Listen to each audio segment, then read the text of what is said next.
Hello' মাই friends মাই family, আপোনালোক নিশ্চয় ভালে আছে। মই ভালে আছোঁ। আগন্তুক নতুন বছৰৰ বাবে আপোনালোকলৈ মোৰ আন্তৰিক শুভেচ্ছা যাচিলোঁ। আপোনালোকো ভালে থাকক, ময়ো ভালে থাকোঁ, নহয় জানো? বছৰটো শেষ কৰি আকৌ নতুনক আদৰণি জনাবলৈ বুলি ওলাইছোঁ।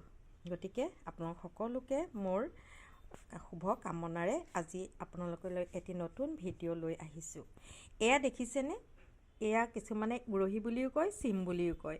মোৰ ঘৰতে লাগিছিলে, সেইকাৰণে মই এয়া আজি একদম তাজা ছিঙি আনিছোঁ, আনি বনাবলৈ বুলি ঠিক কৰিছোঁ। এয়া মাছত দি পেলাইও এনেকৈ ক্ৰছ কৰি মাছত দি পেলাইও উতলাব পাৰি, বৰ ভাল লাগে।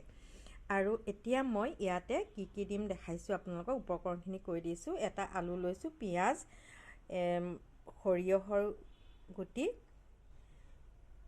জিৰা, মছলা, জলকীয়া 3টা ফালি লৈছোঁ, হালধি আৰু সোৱাদ অনুযায়ী নিমখ লৈছোঁ, আদা লৈছোঁ আৰু নহৰু 2টা লৈছোঁ। এইখিনিৰ সৈতে এতিয়া মই এই চব্জিটো বনাম। পানী নিদিয়াকৈ মানে মই চিমতে এইখিনি বনাবলৈ ল'ম। পানী নিদিলে খাবলৈ বেছি টেষ্টি হয়, সেইকাৰণে মই এইখিনি চিমত বনাবলৈ লৈছোঁ। আপোনালোকে প্ৰথমৰ পৰা শেষলৈকে মোৰ ভিডিঅ'টো চাব বুলি মোৰ আশা থাকিল। যদি ভাল লাগে নিশ্চয় লাইক, শ্বেয়াৰ, কমেণ্ট কৰিব আৰু ছাবস্ক্ৰাইব কৰিবলৈ পাহৰি নাযাব। আকৌ নতুন ভিডিঅ'বিলাক আপোনালোকলৈ গৈ থাকিব, আপোনালোকে চাই থাকিব আৰু আপোনালোকেও মোক মৰম দিব, ময়ো আপোনালোকলৈ ভিডিঅ' পঠাই থাকিম, নহয় জানো? ইয়াতে সৰিয়হ, জিৰা, জলকীয়া, পিঁয়াজ এইখিনি মই এতিয়া তেল গৰম কৰি দি দিছোঁ।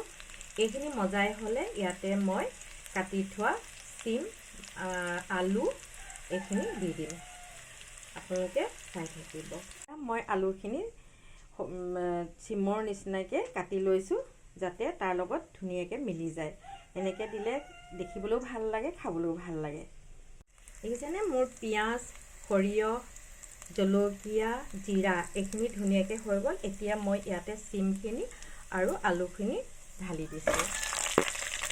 এই চিমখিনি যদি আলুৰ লগত এনেকৈ দিয়া হয় খুবেই ভাল লাগে খাই। আৰু মাছৰ নিচিনাকৈ যেনেকৈ কচে মাছবিলাক, সৰু মাছবিলাক তেনেকৈ কচি দিলে ভাল লাগে খাই। দেখিলেও ভাল লাগে, খাবলৈও ভাল লাগে। এয়া চবচোন মই এতিয়া চিমতে দি পেলাই গেছটো অকণমান মানে বাঢ়ি আছে, এতিয়া কমাই দিম, হৈ যাব। ঢাকনা মাৰি দিম, ধুনীয়াকৈ হৈ থাকিব। আপোনালোকে খাই থাকিব। আদা নহৰু পেষ্টখিনি এতিয়া দি দিছোঁ, দেখিছে নহয়? দি ভালদৰে লৰাই দিম আৰু এতিয়া সোৱাদ অনুযায়ী নিমখ আৰু বাকী মছলাখিনি দি দিম। পটককৈ এয়া হৈয়ে যাব, বেছি দেৰি নালাগে। এয়া মই ঢাকনাখন খুলি এতিয়া আপোনালোকক দেখাইছোঁ। গোটেইখিনি মছলা এতিয়া মই ইয়াতে এড কৰিম।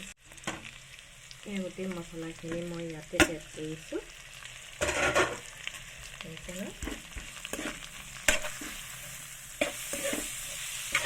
অকণো পানী নিদিয়াকৈ ইয়াতে এতিয়া সিজি যাব গাপতে। আৰু মাহঁতে কয় গাপতে সিজা, সেই গাপতে এতিয়া সিজি যাব। চাই থাকক।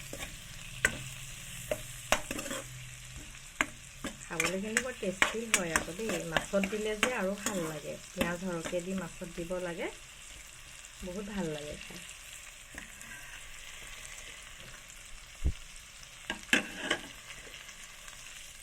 এয়া মই ঢাকনাখন মাৰি দিলোঁ। এতিয়া 10 মিনিটৰ পৰা 15 মিনিটৰ ভিতৰত এইখিনি ধুনীয়াকৈ সিজি যাব। আপোনালোকে চাই থাকে মানে এয়া কি সুন্দৰকৈ মোৰ চব্জিটো হৈ গ'ল। এতিয়া এইখিনি আমি পৰিৱেশন কৰিবলৈ ল'ম। মই কিন্তু সদায় প্ৰথমে টেষ্ট কৰোঁ, খুব ভাল লাগিছে। ল'ৰা ছোৱালীয়ে নাখালেও এনেকৈ যদি বনাই দিয়ে নিশ্চয় খাব। দেখিছে নহয়, কালাৰটোও ধুনীয়া হৈছে। অকণো পানী নিদিয়াকৈ মই বনাইছোঁ গাপতে। গতিকে ভিডিঅ'টো চাই আপোনালোকে কেনেকুৱা পালে জনাব।